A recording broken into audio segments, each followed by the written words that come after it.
Selamat petang, salam sejahtera. Terima kasih karena menonton channel Nazilin Unity. Lawatan Perdana Menteri ke Arab Saudi kecoh. Apa sebenarnya yang berlaku?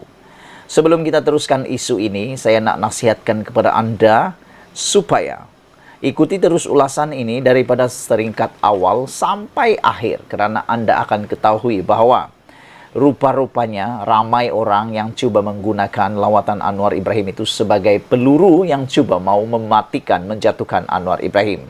Namun demikian, dengan tanpa disedari peluru itu buat U-turn dan pusing kena kepala sendiri. Menembak diri sendirilah dengan katanya. Ya, ramai orang yang coba mau mempolemikkan kerana kekontangan modal, bankrupt isu, tak tahu nak cakap apa lagi, tak tahu nak tembak apa lagi terhadap Datuk Seri Anwar Ibrahim, Perdana Menteri kita. Jadi mereka menggunakan lawatan Perdana Menteri ke Arab Saudi itu sebagai satu bahan untuk menjatuhkan Datuk Seri Anwar Ibrahim. Tapi mereka silap. Mereka tak buat siasatan awal-awal, lebih mendalam tentang perkara itu, dan rupa-rupanya mereka terlepas pandang beberapa hal yang amat penting, dan saya akan kongsikan dengan Anda semua berdasarkan jawaban daripada seorang yang paling kita boleh percayai. Ini bukan daripada kata-kata kosong, bukan fakta kosong, tetapi berdasarkan kepada jawaban beliau sendiri.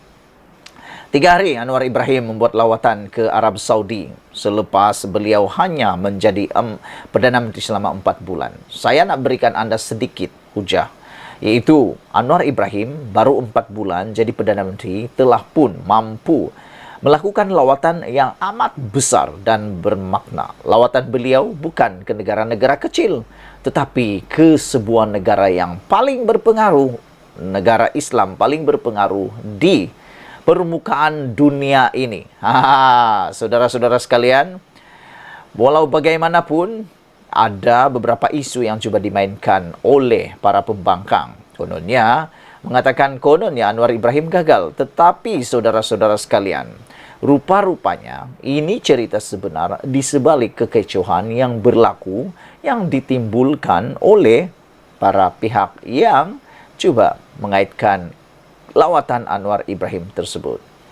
Bagi menyedapkan rasa cerita mereka semua, lebih-lebih lagi, mereka katakan bahawa Anwar Ibrahim tidak disambut oleh Gubernur Jeddah.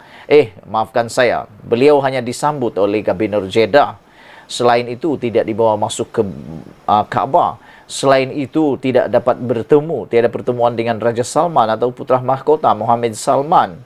Namun demikian, untuk mereka tambahkan lagi perisa, menyedapkan lagi cerita, mereka semua ni cuba pula membandingkan kononnya kejayaan lawatan Tan Sri Muhyiddin Yassin dengan Anwar. Mereka cuba membawa perbandingan terhadap Muhyiddin Yassin dengan Anwar. Kata mereka, ketika Muhyiddin melawat Arab Saudi, beliau dan rombongannya disambut oleh Raja Salman. Menurut Muhammad Agus, realitinya ialah Muhyiddin mengadakan lawatan rasmi ke Arab Saudi hanya setelah setahun menjadi Perdana Menteri. 1 tahun jadi Perdana Menteri baru buat lawatan. Anwar Ibrahim baru 4 bulan sudah ada lawatan di sana. Selain itu, untuk makluman Anda semua, Arab Saudi cuba mau melanjutkan lawatan Anwar, tetapi Anwar sudah memberikan jawapan untuk tidak melanjutnya karena jadwal yang amat padat, dan saya sudah sampaikan dalam konten sebentar tadi. Hasrat Muhyiddin untuk bertemu Raja Salman secara bersemuka pada Mac 2021 gagal apabila mereka bertemu secara dalam talian sahaja. Tuh, dah tahu? Tak tahu. Kalau dah tahu, bagus. Tetapi kerana perbezaan atau mungkin dendam politik, lawatan Anwar digambarkan sebagai membazir duit negara dan sekadar lawatan makan angin sahaja, katanya dalam kenyataan hari ini.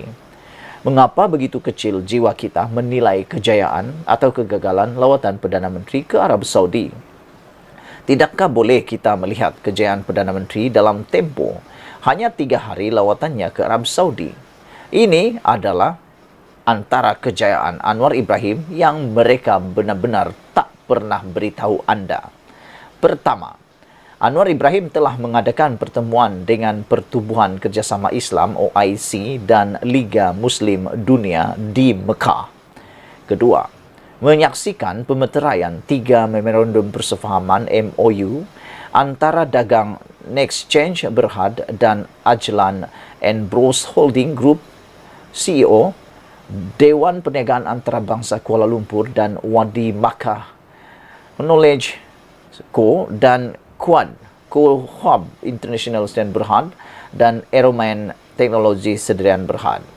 Ketiga, mendengar taklimat ahli perniagaan Malaysia mengenai pembabitan meluas mereka dalam bandar futuristik NEOM, projek mega terbaru Arab Saudi dan pelbagai peluang pihak industri dari Malaysia di sana.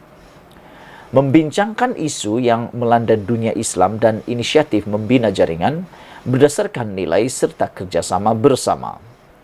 Dengan itu, Muhammad Agus mempersoalkan, tidak berjaya lagikah lawatan Anwar dengan apa yang telah dilakukan dalam tempoh 3 hari lawatannya ke Arab Saudi? Jika tidak berjaya lagi, saya tidak tahulah apa ukuran kejayaan dari kacamata pihak pembangkang. Adakah tidak berjaya hanya kerana tidak dapat berjumpa dengan Raja Salman dan putra mahkota atau hujah lain yang lebih substantif? Dalam hal ini, katanya, Anwar telah menjelaskan sebabnya. Sebenarnya, pimpinan Arab Saudi telah memohon supaya kunjungannya dipanjangkan selama 2 hari lagi untuk meneruskan pertemuan dengan pimpinan negara itu. Ini kerana Raja Arab Saudi dan putra mahkotanya telah menukar jadual mereka menjelang Ramadan. Ini adalah penjelasan tersebut yang mungkin anda tercari-cari. Kalau anda kata Anwar Ibrahim tidak menyusun dengan baik jadual tersebut, sebenarnya disusun dengan baik. Cuma jawapannya ialah Raja Arab Saudi dan putra mahkota itu sendiri yang telah menukar jadual mereka menjelang Ramadan. Jadi, Anwar Ibrahim, oleh kerana jadualnya amat padat, beliau tidak dapat menukar jadual suka-suka. Beliau terpaksa mengikut jadual asal. Dan, walaupun tidak dapat berjumpa Raja Saudi dan putra mahkota, namun Anwar Ibrahim masih dapat meneruskan lawatan itu kerana tanpa kehadiran Raja Arab Saudi dan putra mahkota, Anwar masih dapat meneruskan kejayaan lawatan tersebut. Namun, Anwar terpaksa menolak dan berjanji akan datang lagi. Nah, ini jawapan yang anda tak tahu. Sebenarnya Anwar Ibrahim telah menolak dan berjanji akan datang lagi untuk meneruskan apa-apa yang belum diselesaikan. Anwar Ibrahim menolak kerana pada 25 Mac beliau dan kabinet ada majlis berbuka puasa dengan Yang di-Pertuan Agong. 27 Mac lawatan sehari ke Kemboja dan 29 Mac lawatan ke China bertemu dengan 2 pemimpin besar China, Xi Jinping dan Li Qiang. Tidakkah padat jadual itu? Tidakkah membabikan perubahan besar jika ditangguhkan kepulangan 2 hari lagi? Fahamilah kekangan masa Perdana Menteri kita yang bekerja keras kuat untuk negara. Pembangkang juga mengkritik Perdana Menteri kerana tidak membawa bersama Menteri Agama. Kunjungan ini adalah berkaitan dengan hal ehwal semasa dan perdagangan, bukannya urusan agama. Jadi apa masalahnya? Pembangkang juga mendakwa Raja Salman dan putra mahkota tidak suka Perdana Menteri kita. Faktanya ialah mereka adalah antara pemimpin luar pertama yang menzahirkan ucapan tahniah kepada Anwar selepas mengangkat sumpah jawatan sebagai Perdana Menteri pada 24 November 2022. Pada 25 November, Raja Salman dalam perutusan tahniahnya menzahirkan agar rakyat Malaysia terus maju jaya serta makmur.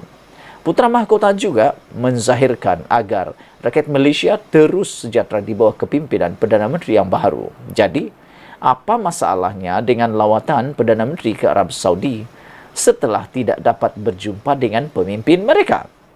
Masalahnya ialah pemimpin pembangkang sengaja hendak memalukan Perdana Menteri dan bermain politik. Bermain politik pun janganlah sampai ke tahap dendam dan benci. kita sama-sama perlu menjaga imej dan hubungan baik dua negara. Malaysia dan Arab Saudi adalah rakan dagang terbesar. Pada tahun 2022, Arab Saudi adalah destinasi ekspor ketiga terbesar dan sumber import terbesar di rantau Asia Barat. Dengan jumlah dagangan dua hala bernilai RM45.52 bilion, itu belum mengambil kira lagi keperluan kuota haji yang kita perlu dari Arab Saudi setiap tahun. Jika tidak berpuas hati juga dengan hasil lawatan dan kos lawatan Perdana Menteri ke Arab Saudi, tanya Perdana Menteri sendiri di Parlimen. Setiap Selasa, Perdana Menteri sedia menjawab. Jangan pula tidak datang masa itu. Dari situlah baru tak rakyat tahu apa sebenarnya isu yang dikecohkan oleh pembangkang ini. Jangan polemikkan lawatan Perdana Menteri ke Arab Saudi. Lawatan Perdana Menteri sangat berhasil. Sementara itu, Setiausaha Politik Perdana Menteri Ahmad Farhan Fauzi pula menjelaskan lawatan Anwar sangat berhasil, malah memperkukuh hubungan Putrajaya Riyadh dalam tempoh pemerintahan pentadbiran yang singkat. Sekian dulu untuk kali ini. Jangan lupa tinggalkan komen anda, tekan butang subscribe. Malaysia kita punya, kita juga sama-sama cintai Malaysiaku. Bye-bye.